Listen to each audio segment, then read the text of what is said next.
You know, when the economy changes, it's always shifting. It's usually going up or it's usually going down. It never, very rarely is flat.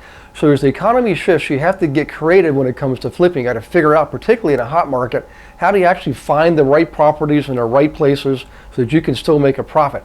There is a way to do it. So let me just get started here. I'm going to show you some of the things that we learned to do, focusing on data first and then focusing on the right owners and the right properties by using the data, okay? So first things first is we want to find out where are the end users? Where do they want to be? The people actually living in the homes, okay? We call this the avatar, all right? So we know the avatar, historically, the average avatar or average buyer, you pick a composite of everybody who's ever bought a home. It's middle-class family looking to buy a medium-price home with 2.1 kids. That's the historical avatar. But when that family moves to wherever you are, Oshkosh, Wisconsin, Dayton, Ohio, Tucson, Arizona, anywhere, the fundamentals never change. They apply equally to every area. They're always going to say, after they want to be in a good neighborhood, they say, and we want our 2.1 children to go to school in a good school area, okay? So we start off with what's called a school report, okay? School report. Now I'm going to throw in some little nuances here when it comes to different areas. But school report, essentially, by, let's say, school area 1, school area 2, school area 3, right? Every school area has 2 columns, all right? An active column and a sold column, okay? Now, what we want to see is by school area, how many properties are actively for sale and how many have sold in 90 days. And we want to see this information in price bands, okay? In price bands, all right? So what we're looking for are sweet spots, okay? Spots where we have supply and demand. We got, 30 active listings today, okay?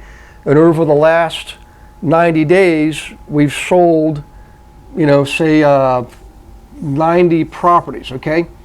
Well, that means 90 properties been selling every single day. 90 properties, 90 days, okay? 30 properties are active for sale today, the day the report is run. That means essentially you've got a 30-day supply. Well, if you think about that, that means you've got an average days on market of about 30 days, which is kind of like what we look for in flipping. So we do the school report because we're looking for this magic combination of supply and demand. The reason we want raw data is we've got lots of ratios and statistics, days on market, absorption rates, things like that, all the stuff that we flippers look at. But we have raw data. We have 2 really important things. Number 1, we know volume, how many, right? And velocity, how fast. Because let's think, guys, when we're flipping, we want to know when we're going to get our money back. We want to predict it and project it. And I'll take 30 days on market. With these kind of numbers, heck, I could probably flip 4 or 5 or 6 homes in an area that anybody could in that area based on these kind of numbers. Now, real quick, a little bit of caveat here. This is all of it based on school area so far. Well, there's certain parts of the U.S. and Canada we really can't or shouldn't use school area. For example, up in Toronto, we don't have the school name or school area information on the MLS systems. So we use what's called an area field. Up in Toronto, we use what's called an area field. New York City, Manhattan alone has 142 zip codes. Queens, Brooklyn, Bronx each have an average of 70 zip codes. And the way they do their school districts, if you look at a New York City school district website online with the lines, it looks like a plate of spaghetti, okay? So they're shipping kids, literally busing kids from Manhattan to Brooklyn and back and forth. So there we use the zip code, okay? In other areas like, say, Boston, we use what's called the neighborhood field, okay? The neighborhood, the people are, kids or not, that's what we're looking for. So the point is this could be school area, could be neighborhood, could be zip code, could be area field.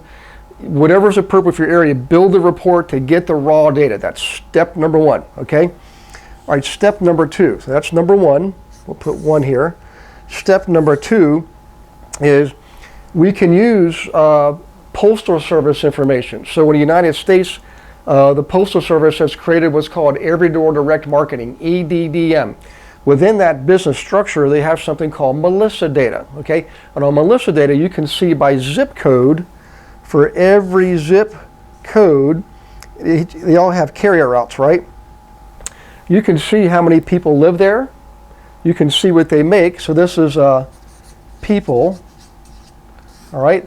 you can see how much they make, and you can also see the average property value. The difference is these values don't come from the MLS. They come from your tax assessor data. That's public information, okay? So we can see precisely the combinations of the population and the price range, okay? And up here, if we determine we should be operating between, say, 200 and 300,000, down here we're looking for neighborhoods. I mean, there could be 8 or 9, 10 neighborhoods, carrier routes in that zip code. We're only looking for the ones that are selling between 200 and 300,000, and maybe there's 3 of them there to do that, okay? So just hang tight. What we're doing is we're narrowing down our field of search first by using something that our consumers are interested in, where they're going to live, that area and price range. Then we get this data. This data comes from the tax assessor database, which means it's complete, accurate data, updated every 30 days. MLS data, it's not complete and accurate. Half the investor transactions aren't even on it. That's why we do the second step. We're going to narrow down further by individual carrier route within the zip codes that cross-section with the areas up here, okay? So, and the final thing is this, all right? We want to validate everything we're doing before we go make offers, and we use what's called planning commissions to do that. PC means planning commissions. I'm not going to draw much there because 3,144 counties in the U.S., and don't know how many are in Canada, but there's a lot of them. They all look different. Every single website looks completely different. Just know this. Planning commissions take data from either uscensus.gov in the U.S. or Stats Canada in Canada to determine where they're going to build the next school, park, bridge, road, so forth and so on, okay? Well, we use the information to help us determine where we should be flipping homes based on precise data, okay?